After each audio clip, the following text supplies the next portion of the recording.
À l'issue de cette vidéo, tu seras capable de lister automatiquement des tableaux, des images et des équations qui sont présentes dans ton fichier Word. D'abord, vous allez commencer par légender vos illustrations. Et pour légender un tableau, c'est simple. Vous allez faire un clic droit donc sur le tableau.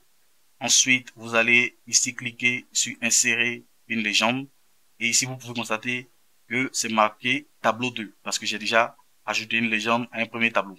Donc, je vais l'appeler par exemple centre de recherche. Ensuite, donc, il me propose de positionner la légende au-dessus de la sélection. Généralement, pour un tableau, c'est au-dessus de la sélection. Donc, je vais appuyer sur OK. Ensuite, je peux centrer ma légende et augmenter la taille de police. Pour une image, je vais faire pareillement. Donc, je vais faire un clic droit, insérer une légende. Et ici, dans tableau, je vais sélectionner figure. Donc, si j'avais une équation, j'allais sélectionner équation. Donc, je sélectionne figure et il me propose de positionner la légende sous la sélection.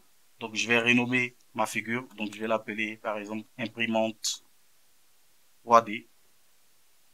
Je clique sur OK.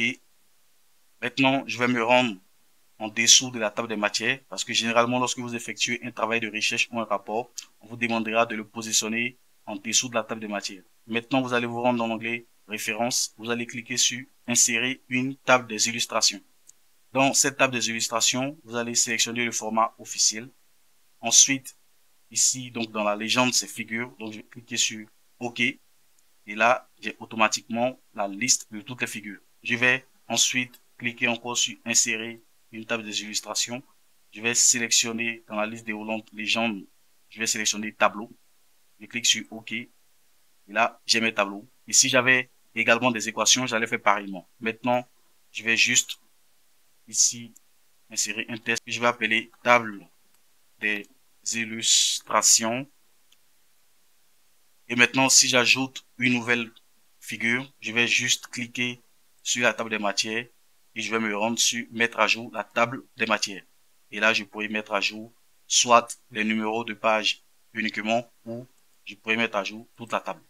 Et voilà, le tour est joué. Je vous invite également à rejoindre ma page YouTube, l'ingénieur Y. Allez, ciao!